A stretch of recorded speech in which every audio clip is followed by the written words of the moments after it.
nagbabalik ang NCAA Season 91 dito lang sa ABS-CBN Sports and Action. Halftime na! JRU kontra Lyceum, lamang ang Heavy Bombers, 37-29. Ngayon naman, kilalanin natin si Tay Teodoro, ang veteranong guard ng JRU Heavy Bombers. Tara, panoorin po natin ito.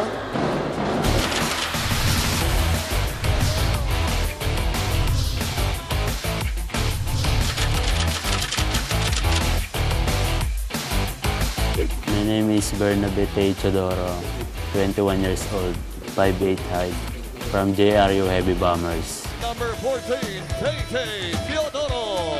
Sumarangkada, Sanchez, pinasa kay Teodoro. Teodoro is good. Nung nag-start mag-basketball, medyo ayaw pa ng mama-papa ko kasi may hika ako eh. Tapos talagang sobrang hilig ko mag-basketball. Elementary ako, nagbabaon ako ng gamit sa bag ko, pampapawis kasi nga ayaw ako payagan ng parents ko. Hanggang sa napaganda kasi nawala pa yung hika ako noon nung nagtuloy-tuloy na ako mag-basketball. Kaya natuwa din yung parents ko sa akin. Teodoro, slicing. Sobrang nasyak ako kasi Darhel Meneses yan parang, tapos inanyayahan niya ako na mag-tryout sa amin. Tingin sa tingin niya kasi parang pwede ako. Hindi ko talaga expected na mag-player ako ng NCAA. Ng bata. Mukhang napalipat sa kanya ang swerte nito ni birthday boy MJ Lewis. Gusto ko yung mga winning shot. Teodoro, ang nauuna ko. Yung mga once na crucial sa kanya yung bola, yung parang ako magpapanalo sa team. Umatake. Teodoro scoring. Ang weakness ko siguro yung speed. Kasi minsan mabigat eh. Pero ngayon, ina-apply ko talaga mag-run, extra jogging. Mas pupursigihin ko pa makapaglaro ng basketball kasi dahil di sa pag-aaral. Mas na hindi man ako makuha dito ng professional basketball, bala ko rin kahit mag-company player. Para at least andun pa rin yung basketball sa akin.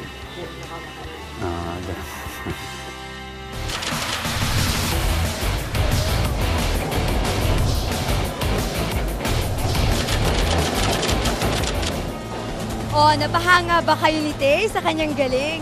Kasi ako rin, sobrang bilib na ako sa kanya. Ngayon naman, kung meron kayong komento sa favorite players nyo or meron kayong mga photos na gusto i-share, pwede namin yan ma-feature live dito. Huwag nyo lang kalimutan ang hashtag na hashtag NCAA Season 91 at hashtag JRUVSLPU para sa larong ito. At magbabalik ang NCAA Season 91 dito lang sa ABS-CBN Sports and Action.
Kayo pa rin ay nakatutok mga kapamilya sa ABS-CBN Sports and Action Channel 23, Balls High Definition Channel 167 at live streaming via TFC.tv. At pwede nyo din i-download ang iWant TV app sa inyong mga tablets and mobile phones. Attention, all PLDT home and smart subscribers. Enjoy entertainment everywhere with the country's biggest selection of videos on demand from iFlix. Just visit iFlix, that's iflix.com, and start your complimentary day trial today. Mga kapamilya, at the half sa labanang JRU and Lyceum, lamang na po itong Jose Rizal University Heavy Bombers 37-29. Para po sa ABS-CBN Sports, Andre Felix kasama si Mikey Reyes. Mikey, talagang maganda yung simula nitong Jose Rizal University. Medyo nagka-momentum itong Lyceum, but every time na nagkaka-momentum sila, binabawi naman itong JRU. Yun nga ang maganda sa basketball, Andre. Game of runs. Kung run ka, kailangan i-maintain mo yun. Ito nga JRU, medyo nag-run yung Lyceum, na maintain nila, nako-contain pa rin nila. Ito nga, kita natin, perimeter points, 24 for JRU, only 7 for the Lyceum Pirates. Ito yung kailangan gawin ng LPU para makahabol sa game na ito, i-contain yung labas ng JRU. Free throws, but at the same time, dahil atake ng atake itong LPU, lamang sila sa free throws. 10 of 15 to only 5 of 6 for JRU. Itong turnovers naman natin, kitang-kita yung depensa ng Lyceum, laban, at nakaka-contribute yung JRU. Tingnan natin kung itong Lyceum ay makakuha ng momentum and makahabol step by step. As we take a look on your screens, itong shot chart ng parehong koponan. At nakakagulat dito yung nabanggit mo nga, Mikey, ay kahit lamang itong JRU ng 8 ay lamang sa field goal percentage itong Lyceum. Sorry Andre, nabaliktad ko pala yung turnovers. JRU pala ang kumukuha ng turnovers of Lyceum. Kita mo naman, 43 shots na itong JRU. The more possessions you have, the more chances of scoring. Kaya kita mo naman, yung shot chart ng JRU sa labas lahat, ito namang LPU sa ilalim. Pero kailangan dumepensa nitong Lyceum para makahabol sa game na to. And I'm sure Coach Topex Robinson did preach to his boys at the half in the dugout of the Pirates to execute their defense dahil parang napakadali pumuntos itong JRU. Paulo Punteos off the bench has 10 points, 2 rebounds, 2 assists. And Astilla na ginamit for the first time ay nakapuntes din para kay Coach Vergel Meneses. Para naman sa koponan ni Coach Topex Robinson, it's Victor Gidjol, Alanes, and Lugo with 7, 5, and 4 respectively. Ang absent dyan, si Gabay, hinihintay pa natin. Gumanda yung laro nito kasi kailangan nga nilang inside presence. At sisimulan ng Lyceum ang kanilang 5. Joseph Cabayni will start the third quarter and the second half along with Wilson Baltazar, itong si Guy Embida, Shaq Alanes. And they go down low right away to the big boss, Joseph Cabayni, kahit may double team na foul ni Gio Laschetti. Possession itong Lyceum. Second personal ni Abdul Wahab Abdul Razak. First team foul nitong Jose Rizal University Heavy Bombers. Ganda naman nung hanap sa loob. Count the basket plus the foul for Guy Embida. He heads to the line for a possible 3-point play, Mikey. I'm sure disappointed doon si Coach Vergel Meneses sa mga baseline inbound plays na ganun. Mas maganda lang ipasa na sa labas kaysa naman yung open na open. Kita mo naman ang ganda ng off-screen, ang ganda ng play na sinet doon ni Coach Topex Robinson. Guy Embida short on that attempt from the free throw line. He has 5 points today. Pinahabol ng Lyceum, 6. Pinakamalaking kalamangan kanina ng JRU was at 14. Maraming salamat kay June at Pearl Equibal. Go Lyceum, tiwala lang. Hahabol yan. Rock and roll to the world! Sabi nga nitong si June. 5 points ang pinupuntos ngayon ni Darius Estrella, the former juniors MVP. Cabayni inside. Kita mo naman, sabi nga ni Daryl, triple overtime yung nangyari last year. And I will not be surprised kasi nga ang ganda ng laban. 6 points ang lamang ngayon ng JRU, but I'm sure marami pang mangyayari. 39-33, 6 ang kalamangan ng Jose Rizal University Heavy Bombers. They swing the ball over. De La Paz with 5 to shoot. Does he know it? They go inside. They kick out to Chodoro. Naubusan ng shot clock doon. And if you're Coach Vergel Meneses, you wouldn't want that kind of offensive execution, Mikey. And you would be happy if you were Coach Topex Robinson showing their defense itong Lyceum Pirates. And I'm sure mag-a-adjust. Kagaya na sinabi mo, disappointed doon si Coach Vergel. I'm sure mag-a-adjust na agad dito. Lyceum can cut the lead down to 4 or to 3, depending on which attempt they will try. Gabayni gets the double team right away. Nahanap ang kakampi, pero last touch ni Ayay, kaya babalik ang bola sa Jose Rizal University. I was talking to Gabayni, yun nga ang tinuturo sa kanya ngayon ni Coach Romel Aducol. Yung passing off the post, kailangan nila yon para mas maging kumpleto yung laro nitong si Gabayni. Chodoro looking for Estrella. Balagtas, nakita si Estrella. Estrella with 6 under 24. Abdul Wahab. They had to kick it out to Chodoro to beat the shot clock. Mintes, so dalawang possession na talagang sinasagad nilang shot clock, Mikey, for JRU. Ganda nga naman kasi na itong depensa ng Lyceum. Ito agad si Gabayni. Like I said, they need this guy to make his presence felt, especially down low. Ito yung inaasahan nilang post offense nila. Kaya nga naman, binibigyan talaga ng green light to ni Coach Topex Robinson. Abdul Wahab, tinawagan na ng pangatlong personal foul. Third team foul for JRU. Soliman will come in for the first time here in the second half, that is. How fortunate is Coach Vergel Meneses? 3 fouls si Abdul Wahab. Pasok natin si Putucci, Andre. Kita mo naman. Yung walang stretch na walang inside presence itong si Coach Vergel Meneses. Kaya nga naman napapalaban itong si Gabayni sa ilalim. At maganda matchup ni Joseph Gabayni at ni Abdul Putucci. Dahil alam naman natin, kahit mas matangkad yung Abdul Wahab, mas may muscle naman tong Putucci, mas malapad. Kaya makipagbanggaan kay Joseph Gabayni. Binabati pala namin ng isang magandang hapon ang Team Quiz. Yan sina Noel Claro, Coach Butchingakod, si Jong Hilario, Samuel Kim. Galing sa Showtime ay nanonood ng NCAA. Magandang hapon. At si Quiz Bong Navarro. Matake ang JRU, the runner by Pontejos. He gets the roll. Ilista mo na para kay Chodoro, pang 7 puntos ni Taytay. Taytay, kanina pa, hinahanapan natin ng opensa to. Wala, ayun, muntik na! Muntik na, Dre! Muntik na ako tumalon dun sa attempt dunk nitong si Gabayni. Pinapakitaan tayo pagpasok ng second half. Agresibo nga ito. Pero naman kay Taytay Chodoro, this fast play of the game is brought to you by Smart. Live the Smart life. Kung napanood nyo yung halftime feature nitong si Taytay Chodoro, may hika pala ito nung dati, Andre. Kaya naman pala, buntik na siyang hindi payagan ng parents niya.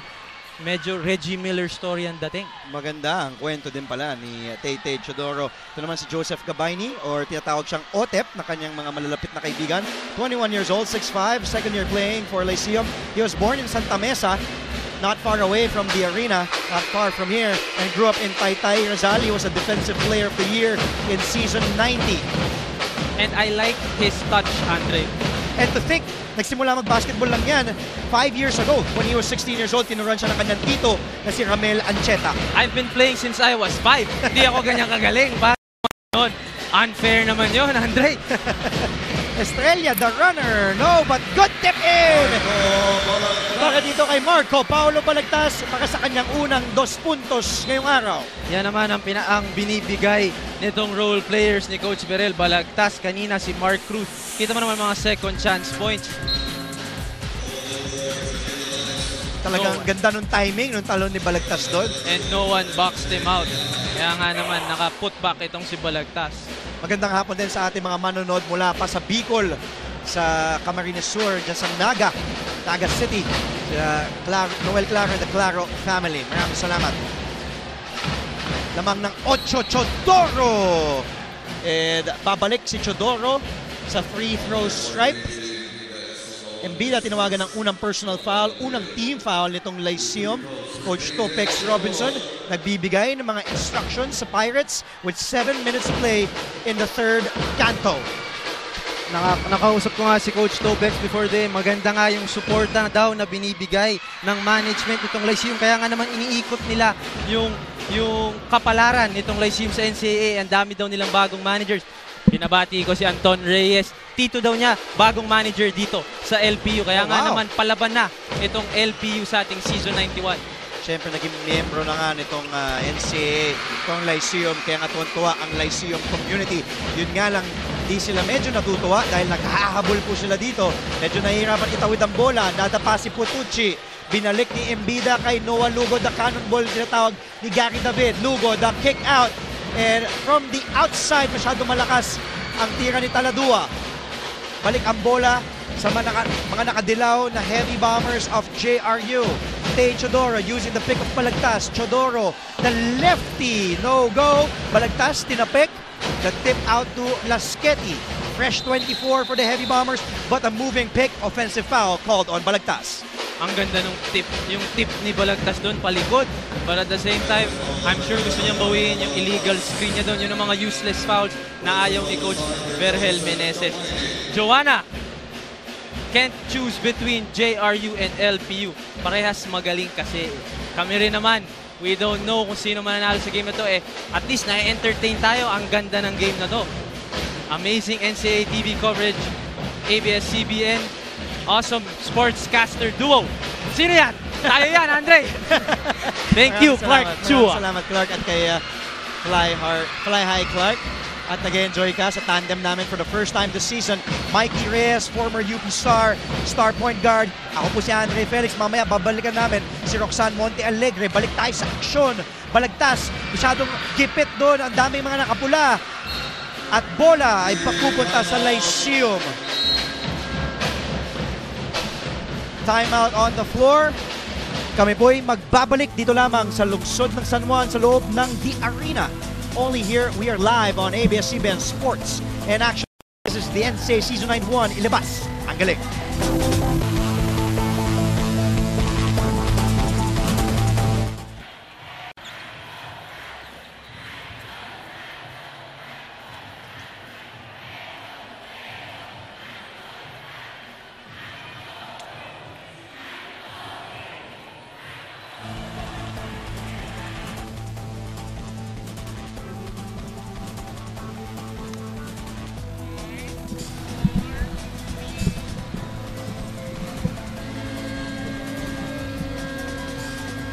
And if our students see that they are on cam, just smile and flash your pearly whites. Ngiti lamang, mga kapamilya. Maraming salamat din sa drummer boy ng Rocksteady na si Jeff Cuculio.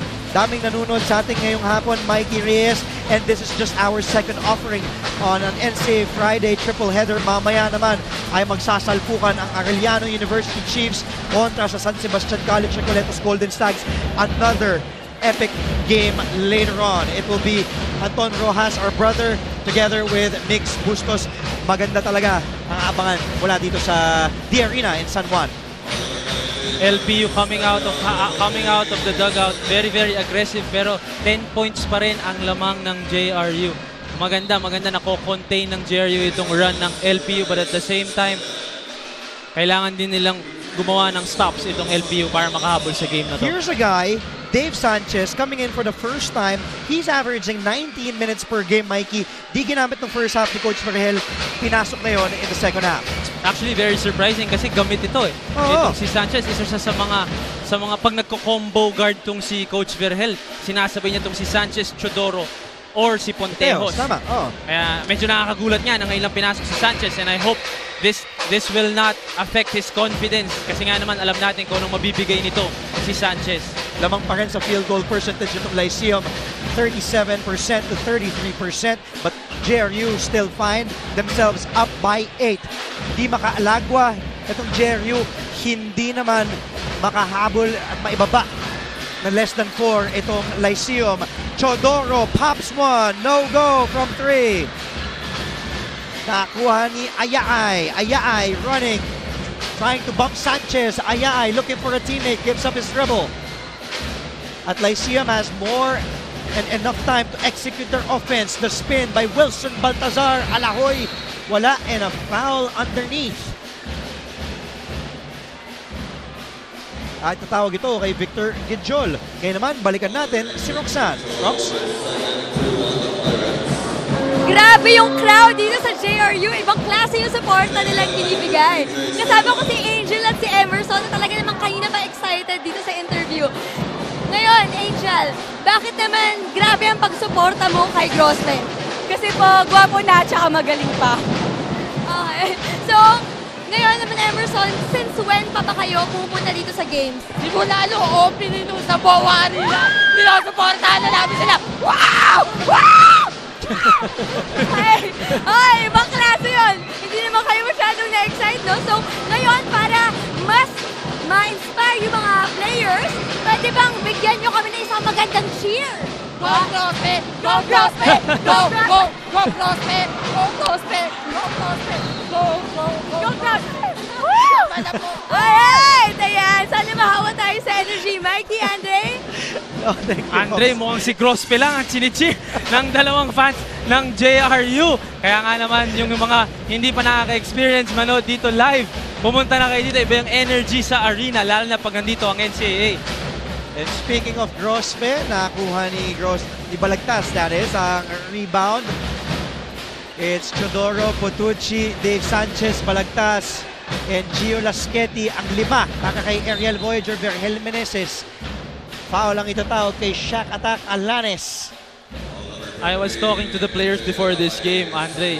Tinanong ko, how does it feel na may PBA players kayo, may professional players kayo sa bench? And yun na nga, ang saya nga daw nila. Of course, di ba? It's an unbelievable experience to play under a professional player. Sabi nga naman din ni Coach Topex, gusto niya ipakita sa players na kaya nyo mag-PBA kasi nga galing sa Lyceum mga players na to. Na kaya nila mag-pros kasi dyan din sila naggaling. Of course, ang dami na produce na pro players itong NCAA. Correction, the foul was on Ayaay, not on Alanes. Potucci, wala pang ginagawa itong si Abdel Potucci here in the second half after scoring 9 in the first. Lugo from the perimeter and a loose ball foul will be called on Marco Paulo Balagtas. That is his third. That will send a Pirate to the line. And De La Paz is from Cainta. Gabayni is from Taytay. Yes, I mentioned earlier, he is the pride of Taytay Rizal. Gio Laschetti is from Mangono. Mga galing Rizal yan. Ito si Mark Cruz naman from Morong. Mikey Reyes from Antipolo. Andre. Wow. Nasingit ko pa sarili ko. Nagulat ako. Kababayan ko pala itong mga to. Pinapakitaan tayo ng galing. Mga galing Rizal. Iba. Lakas ng mga taga Rizal. Balasa ng tao si Coach Vergel. 3 tao ang ipapasok. Paulo Ponteos, Grospe, babalik. MJ De La Virgen, ibabalik din. Ang ganda ng matchup. Lugo, De La Virgen. Yung dalawang rookies na pinagmamayabang ng mga kanya-kanyang coach nila ito. Head to head. Maganda to. At yung isa, hindi ganun kalakihan. Yung isa naman, malapad. So it's the cannonball versus itong si MJ De La Virgen. De La Virgen calling the play, set up by Coach Vergel Meneses. Potucci, the big man, is outside for under 24. Does De La Paz know it? He has to hand off to De La Virgen! But that will not count. Sinesenyas ng ating officials table. Hindi natikada ni De La Virgen on time to beat the buzzer. Napakaganda sana yung attempt doon ni De La Virgen. Akala ko ililista na ng ating statistician for a 3, but the shot clock ran out, so thus a violation called on JRU. Masakit yun kasi nga na-shoot na nitong si De La Virgen, and for a rookie who is inexperienced in the college level, kailangan niya yung mga ganong confidence booster. Pero na-shoot naman niya so I'm sure pupukol pa yan mamaya. Libreng-libre dito si Ayaay. Pinatalon si Potucci pero nahuli naman doon. Ganda ng timing ni John Grospe. Both teams showing their defense. Itong third quarter, 2 of 7 lang itong LPU from the field. JRU 3 of 10. Yun lang, hawak pa niya. Inabutan talaga, no? Ganda pa naman sana noon to beat the buzzer. Alanes, tumikada. Wala. De La Virgen ang kumuha ng bola. Binatok agad sa kakampi na bitawan naman doon ni Grospe. Balik ang bola dito sa Lyceum. Alanes, naghahabol pa rin ang mga pirata ng 7. 45-38 ang ating score. 2 minutes and 45 remaining here in the third. Masyado malakas ang attempt ni Gidjol, Joseph Gabayni. So dalawang malaki ang nasa loob, Gidjol and Gabayni for Coach Topex Robinson. Ang dalawang hari sa ilalim nitong Lyceum nagtutulungan para mahabol itong 5-point lead na lang, Andre.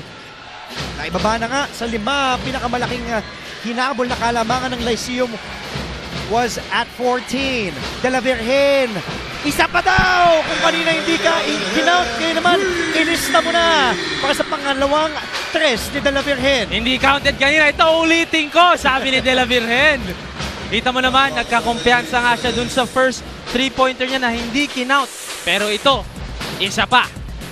Ito naman, yung strong move by Joseph Gabayni, brought to you by Smart Live, the Smart Life.